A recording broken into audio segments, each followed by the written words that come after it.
Today I'm delighted to speak to David Ulrich, who's a senior professor at the University of Michigan and one of the top HR people in the world.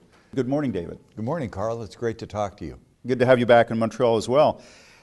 David, one of the things you've focused on for the last while is getting HR at the table.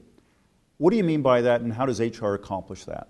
Very simple challenge. In coming out of the recession in Western Europe, North America, and in Asia, a lot of leaders have said, we've got to manage our people and resources better.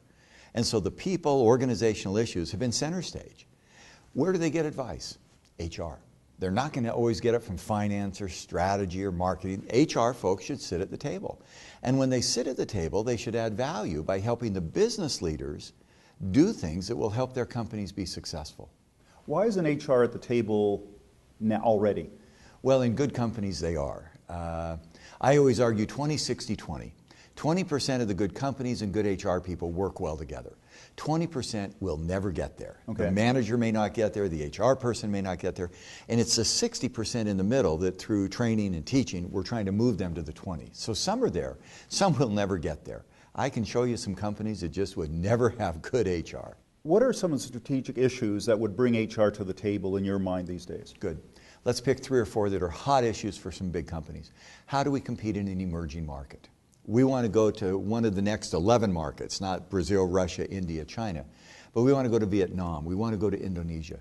What are the talent implications? How are we going to get the right people there? How are we going to source them? How are we going to find them? How are we going to develop local talent? One company has a clever strategy. They call it 2 in a box. They take their Western leader who's kind of career plateaued, and they put him or her 2 in a box with the local leader. And the 2 years or 3 years they're there, they have to transfer their knowledge to local leaders. Those kinds of issues. The other one is, how do you bring a culture so that if we're a global company, we have a great way of working. How do we transfer the culture from west to east, mature to new, and from new to old? One company I was with, and I won't name it, they said, in the new markets, the culture that made us a great company exists. In our home markets, we become bureaucratic and slow. So HR has got to take the culture from the new market and bring it back into the home country.